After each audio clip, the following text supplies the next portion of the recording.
The morning we buried my wife, I wore the blue tie she picked out for our anniversary dinner 3 years ago. She had said it matched my eyes. I stood at the graveside, holding that small detail in my mind like a stone in my fist, pressing it hard against my palm so I wouldn't fall apart in front of everyone. Eleanor. 51 years. Gone in 8 months from a cancer that moved faster than any of us were ready for. I remember thinking, as they lowered her casket into the ground in that little cemetery on Millbrook Road, that nothing in my life could ever hurt as much as that moment. I was wrong. I would find out exactly how wrong I was before the sun went down that same day. My daughter Karen was standing beside me at the grave. She held my arm, and I remember thinking that at least I still had her. At least I still had that. She was crying, or something that looked like crying, and her husband Marcus was standing just behind us with his hand on her shoulder, wearing a charcoal suit that probably cost more than my first car. Marcus had always made sure you knew what things cost. We drove back to the house afterward. Eleanor's sister Ruth came, and our old neighbors from Callaway Street, and a few people from the church who brought food.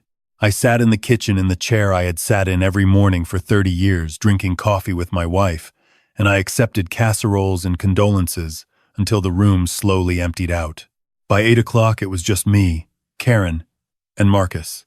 I thought they were staying to keep me company. That was the kind of man I was back then. I still thought in those terms. Marcus set a folder on the kitchen table. He sat down across from me, and Karen stood by the window with her arms crossed, looking at the floor.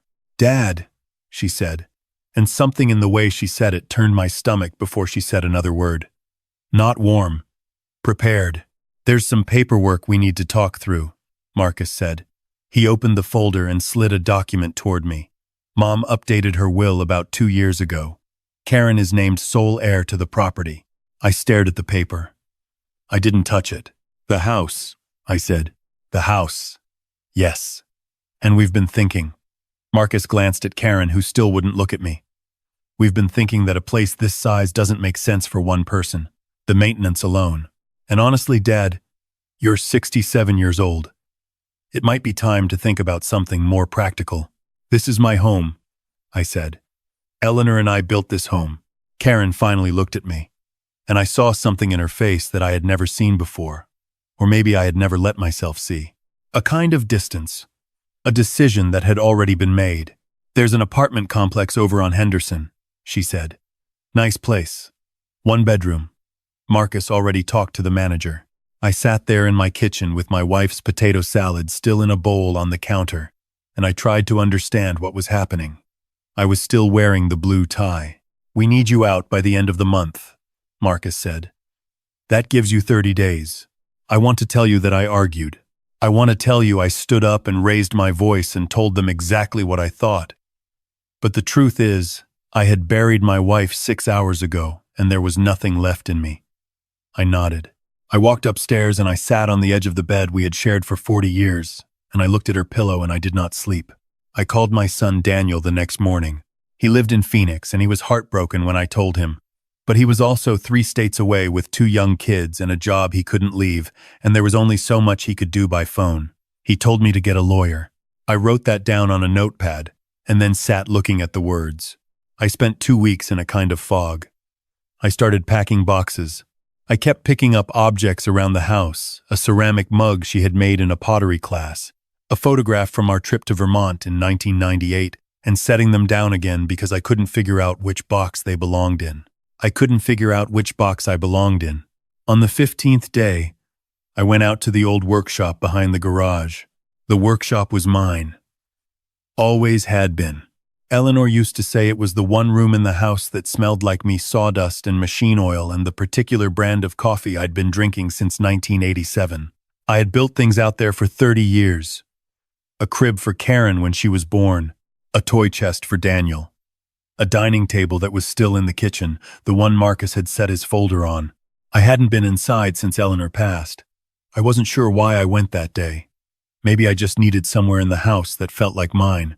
I pushed open the door and stood in the doorway for a moment, letting my eyes adjust. Everything was where I had left it. The workbench, the tools on their pegboard hooks, the smell of pine and old wood that hit me like a memory. Then I saw it. On the workbench, set apart from everything else, placed with obvious care in the center of the scarred wooden surface, was a small cedar box. I recognized it immediately. It was the keepsake box I had made Eleanor for our 25th anniversary, carved with a simple vine pattern around the lid, fitted with a small brass latch. I had given it to her in 1997, and I had not seen it in years. I had assumed she kept it somewhere in the bedroom. There was a note taped to the lid. Her handwriting, "George, you'll know when it's time to open this. I think that time is now. I love you more than this box can hold. Ellie." My hands were shaking when I unlatched it. Inside, there were 3 things. An envelope sealed with tape, a small flip phone the kind people used maybe 15 years ago with a yellow sticky note on it that said, "Charge me first." And beneath both of those, a folded letter on cream paper that I recognized as stationery from the law office of Harriet Bloom, who had been Eleanor's attorney for 20 years. I sat down on my old workshop stool, and I held the box in my lap for a long time before I could bring myself to read anything. The letter from Harriet Bloom was dated 14 months earlier, 7 months before Eleanor was diagnosed, 6 months before any of us knew she was sick. I read it 3 times. Eleanor had come to Harriet's office alone. She had not told me she was going. The letter laid out, in careful legal language, that Eleanor had at that time expressed concerns about the financial management of their shared accounts. She had noticed irregularities, transfers she hadn't authorized, small amounts at first, then larger ones. She had quietly asked Harriet to begin a private review of the accounts and to hold documentation of those findings in escrow to be released to me, George Harold Whitmore, upon her death or upon my specific request. The letter also stated that Eleanor had, at that time, revoked a power of attorney that she had signed 2 years prior, a document that Marcus had brought home for her to sign, telling her it was routine paperwork for a refinancing they were doing on their own home. It was not. It had given Marcus legal authority to make financial decisions on Eleanor's behalf. She had signed it without knowing what it was, and when she finally understood what she had signed, she quietly went to Harriet Bloom, and she undid it. Alone, without saying a word to me, because she was still trying to understand the full shape of it, and because she knew that if she told me I would confront Marcus and the whole thing would surface before she had enough documentation to protect us. I stared at that letter until the words blurred. My wife had known. She had known something was wrong with the man our daughter had married, and she had spent the last year of her life building a quiet, careful case, making sure that when she was gone, I would not be left with nothing. I charged the flip phone. It took 4 hours. I sat in the workshop the entire time, reading and rereading the letter, turning the sealed envelope over in my hands without opening it. When the phone finally had enough power to turn on, I found the voicemail folder. There were 11 messages. All of them were from Eleanor, left over the course of about 8 months, all of them addressed to me. I want to tell you that I listened to all 11 messages that afternoon, but I made it through 4 before I had to stop. Her voice was clear and steady. She had recorded them in the early mornings, she said, when I was still asleep and the house was quiet. She walked me through what she had found, month by month, in the same patient and methodical way she had approached every problem in our life together. The missing transfers. A second account she had discovered, opened in her name without her knowledge, that had been receiving diverted funds. A refinancing on our home that had been initiated using the fraudulent power of attorney payments restructured in a way that would have, over time, quietly drained our equity. She had documented all of it. Bank statements, account numbers, dates. She had given copies of everything to Harriet Bloom, and she had left a second set of copies in that sealed envelope in the cedar box. In the 7th message, her voice changed. It got quieter. She said, "George, if you're listening to this, then I'm gone. And I'm sorry, I didn't find a way to tell you in person. I kept trying to figure out the right moment and there never was one. I didn't want the last months of our life together to be about this. I wanted them to be about us." She paused for a long moment. "But I also need you to know that the house is safe. I fixed it before I got sick. I made sure of that. The deed is in your name, only your name, and I have Harriet's confirmation of that in the envelope. Whatever Marcus has told Karen, whatever documents he's put in front of you, the house belongs to you. Please call Harriet. She's been waiting to hear from you. I sat in the workshop until it was fully dark outside. Then I opened the sealed envelope, and I called Harriet Bloom. She answered on the second ring, as though she had been expecting me. Harriet was a small, precise woman in her early 70s who had known Eleanor since they served together on the county library board in the 90s. When I told her I had found the box, she was quiet for a moment, and then she said, "George, I am so relieved. I have been hoping you would call. I have been sitting on this for a long time." She walked me through everything. Eleanor had been right about the deed. 14 months ago, she had gone to the county recorder's office and had the property deed corrected, removing the joint tenancy language that Marcus had persuaded her to add several years prior, and replacing it with sole ownership in my name. The will that Marcus had shown me, the one claiming Karen was sole heir to the property, was a document that had been superseded. Harriet had the original, updated will. The house was mine. The fraudulent account, the unauthorized transfers, the forged power of attorney Harriet had turned all of that documentation over to the County Financial Crimes Unit 3 weeks after Eleanor passed. She had been waiting to tell me until I found the box, because Eleanor had specifically asked her to let me find it myself. She said you needed to hear it from her first, Harriet told me. In her own words, she didn't want you to hear it from a lawyer. I understood that. It was exactly the kind of thing Eleanor would think about. I did not sleep that night either, but it was a different kind of sleeplessness. I called Daniel in the morning. I read him the letter from Harriet. He was quiet for a long time, and then he said he was booking a flight. 3 days later, Karen called me. She wanted to know if I had scheduled a moving truck. Her voice was careful and bright, the way it got when she was managing a situation. "I'm not moving," I said. Silence. "Dad, the house is in my name, Karen. It always was. Whatever Marcus told you, whatever he showed you, it wasn't accurate.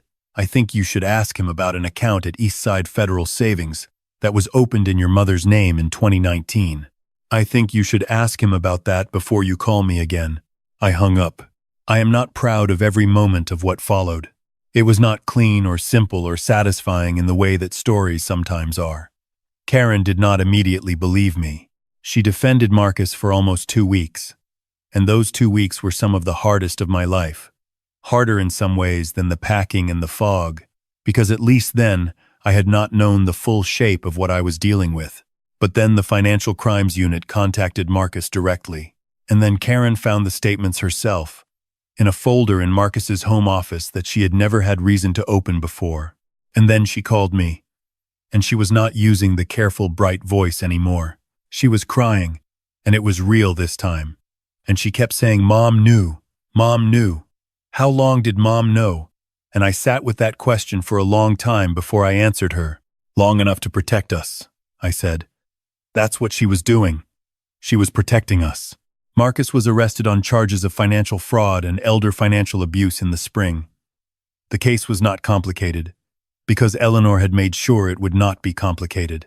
She had spent the last quiet months of her life making sure that every piece of evidence was exactly where it needed to be, organized and dated, and handed off to the one person she trusted to hold it safely until I was ready. I stood at the kitchen window the morning the news came through, and I drank my coffee in the chair I always sat in, and I looked out at the workshop in the backyard, and I thought about the woman who had built 51 years of life beside me, who had faced the worst thing she ever discovered about her own family and had not fallen apart, had not raged, had not even told me, because she understood that what mattered most was that I would be okay when she was gone.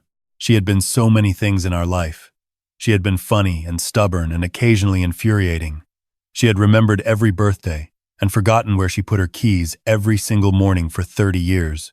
She had made the best pot roast I have ever eaten in my life, and she had cried at every single movie we ever watched together, even the ones that weren't sad.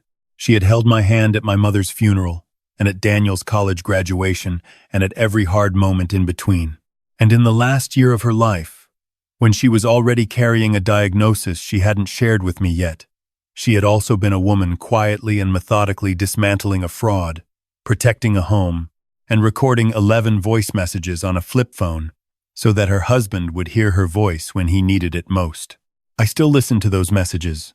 Not as often now, but I do. The seventh one, especially. Karen moved out of the house she had shared with Marcus within a month of the arrest. She came to me, and I will be honest with you, I did not make it easy at first.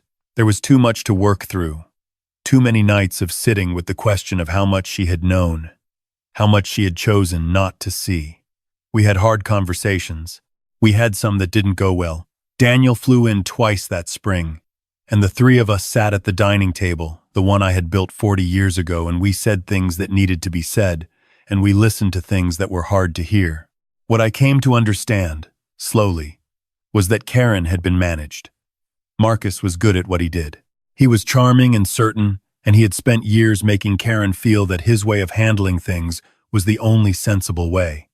That questioning him meant she was naive, that her mother's concerns were just the worrying of an old woman. He had isolated her from her own judgment so carefully that she hadn't noticed it happening. That doesn't excuse the morning she stood in my kitchen and told me I had 30 days to leave my own home. I won't pretend it does. But it explains it in a way that left room for something other than permanent estrangement, and I think that's what Eleanor would have wanted. I think she built that room deliberately when she built the rest of it. By summer, Karen was coming to Sunday dinner. It was not the same as it had been before. It won't ever be exactly that. But she was there, sitting in her mother's chair at the table her father built, and Daniel called on video from Phoenix, and I made pot roast from the recipe Eleanor had written out on an index card that was still taped to the inside of the cabinet door. I found more things of Eleanor's as I put the house back in order. A journal she had kept in the last year of her life, not about the fraud or the legal situation, just ordinary things. The garden, books she was reading, a recipe she wanted to try, notes about the grandchildren. There was an entry from about 6 weeks before she passed that just said, "George made pancakes this morning. We ate on the back porch. The light was nice. I am going to miss this light." I read that, and I sat with it for a long time. I still work in the shop most mornings. There's a young woman down the street who asked me to build a bookshelf for her daughter's bedroom, and I've been working on that. I started earlier than usual this week because the mornings are cooling off now, and there's something about the fall light in the workshop that I have always liked, the way it comes through the high window and lands on the workbench in long gold angles. I think about Eleanor in that shop more than anywhere else in the house. Maybe because it was mine, which meant it was also ours. In a way, she used to bring me coffee out there on weekend mornings and sit on the old stool and talk to me while I worked. We solved most of the problems of our life in that workshop, in that configuration, me working and her sitting, and both of us talking. I think about the cedar box. I think about the fact that she chose to leave it there, in the one place that was undeniably mine, the place where she knew I would eventually go when I needed to find my footing again. She knew me well enough to know I would go there. She knew me well enough to know I wasn't ready for it on the first day, or the second. She left it where I would find it when I was ready to find it. I said at the beginning that nothing could hurt as much as standing at that graveside. And I meant it. The grief has not gotten smaller, exactly. It's gotten more familiar, which is not the same thing. There are mornings when I reach for her before I'm fully awake, and the reaching itself is a kind of pain I don't have good words for. But there is something else now, too. Something I find myself coming back to when the grief is loudest. My wife looked the worst thing she ever discovered in the eye, and instead of breaking, she built something. She built a shelter out of paperwork and recorded messages and a carefully placed cedar box. She built it quietly, with her own hands, in the last year of her life, and she built it for me. I spent 51 years thinking I knew what it meant to be loved by Eleanor Whitmore. Turns out she had one more thing to show me. The bookshelf is coming along well. I'm using white oak, because the little girl's mother mentioned she loves the way the grain looks. And white oak has a beautiful grain if you treat it right. I've been taking my time with the joints. Eleanor always said, I rushed the joints. She was usually right about things like that. This morning I made coffee and brought it out to the workshop and set it on the corner of the workbench, the way I always did. And I stood there in the fall light for a moment before I picked up my tools. It felt, for just a second, like she had just stepped out and would be back. I think I'll keep that feeling. I think I've earned it.